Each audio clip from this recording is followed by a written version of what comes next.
आज हम पार्ट 1 की प्रैक्टिस करने वाले हैं।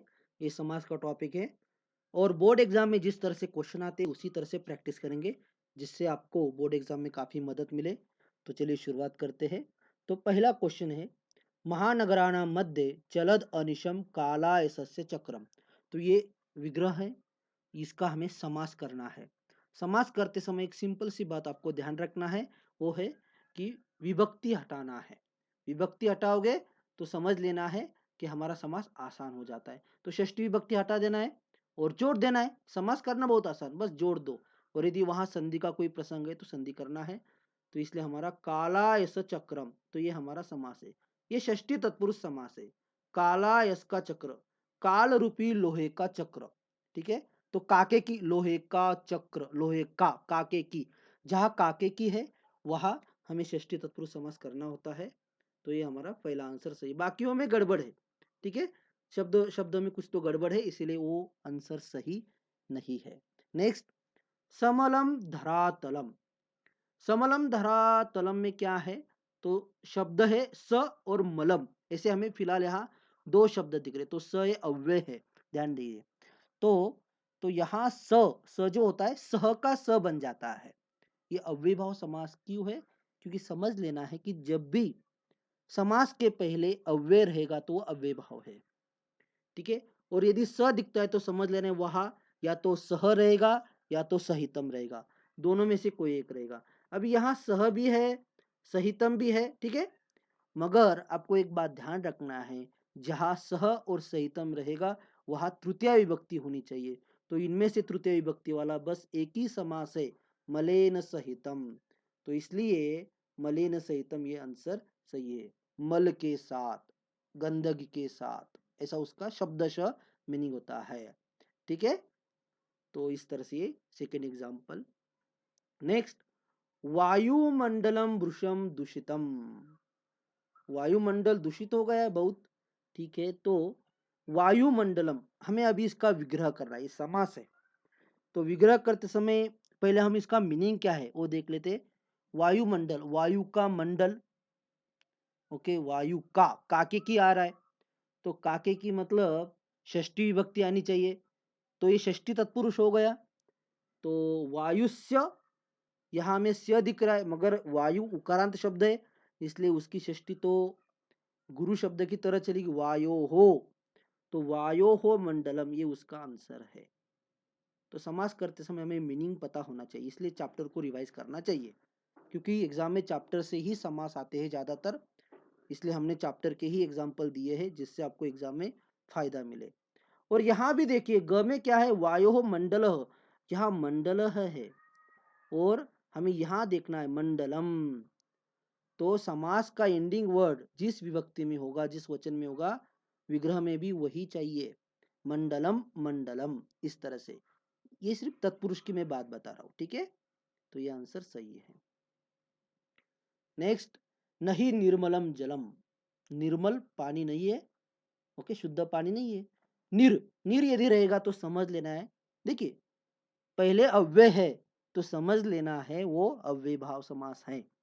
तो निर के लिए आता है अभाव शब्द आता है, अभाव यहाँ आ गया। और जब भी अभाव रहता है तो षष्ठी विभक्ति आती है, तो ये उसका आंसर है, मलस्य अभाव। तो ये आपको ध्यान रखना है, मल का अभाव मतलब गंदगी का अभाव, मतलब शुद्ध, ओके, शुद्धता, ऐसा उसका मतलब होता है। उसके बाद फिफ्थ नंबर, प्रपश्यामि ग्रामांते निर्जर नदी पह पूरितम। ग्रामांते, ग्रामांते, इसका मीनिंग देख लेते एक बार। गांव के अंत में, गांव के, काके की आ रहा है मतलब षष्ठी विभक्ति आनी चाहिए। और दूसरी बात, अंत्य शब्द के साथ हमेशा षष्ठी विभक्ति होती है। अंत्य शब्द है तो षष्ठी यहाँ आ गई, ग्रामांते। ठीक है, गांव के अंत में, इस तरह से। ये समास काफी इंपॉर्टेंट है, आपको ध्यान रखना है।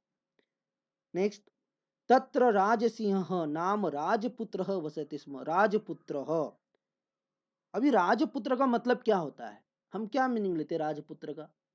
राजपुत्र, राजा का बेटा, ऐसा ही मीनिंग लेते हैं। राजा का, काके की। और आपने एक नोटिस किया होगा, हमने ज्यादातर यहाँ षष्ठी तत्पुरुष के एग्जाम्पल दिए हैं। तो इसका मतलब क्या होता है कि एग्जाम में भी, बोर्ड एग्जाम में भी आपको कोई ना कोई मतलब एक समास तो निश्चित होता है तत्पुरुष के ऊपर, ठीक है। और चैप्टर में, हर एक चैप्टर में आपको तत्पुरुष के एग्जाम्पल ढेर सारे मिलेंगे, बाकी समास के बहुत कम मिलते हैं, ठीक है।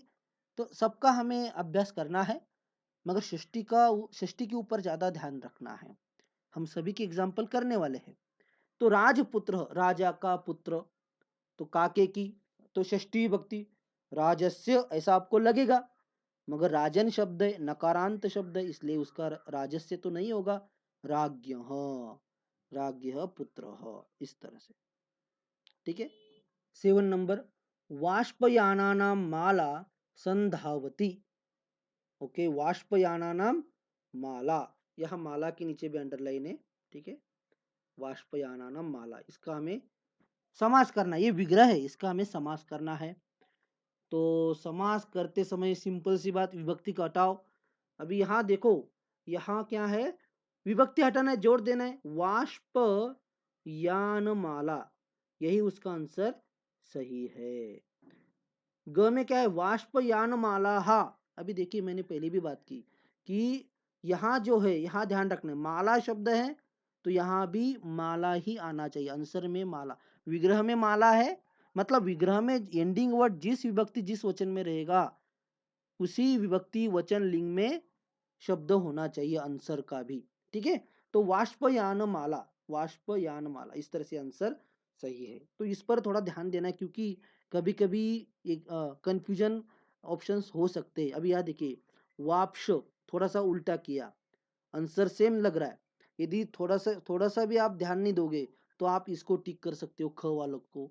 तो इसलिए थोड़ा सा ध्यान देकर सोच समझकर टिक करना है, आंसर लिखना है। टिक करना मतलब आंसर लिखना है। नेक्स्ट, परम प्रत्युत्पन्ना मति ही यस्याः सा उवाच, मतलब ये कौन सा समास है, ये तो ये बहुव्रीहि समास है। बहुव्रीहि समास, जिस समास में यस्य तत् आपको ऐसा मिलेगा, यस्य सह या यस्याः सा, समझ लेना है वो बहुव्रीहि समास है, ठीक है। और बहुव्रीहि समास में क्या होता है, तीसरा ही कोई शब्द का मीनिंग लिया जाता है।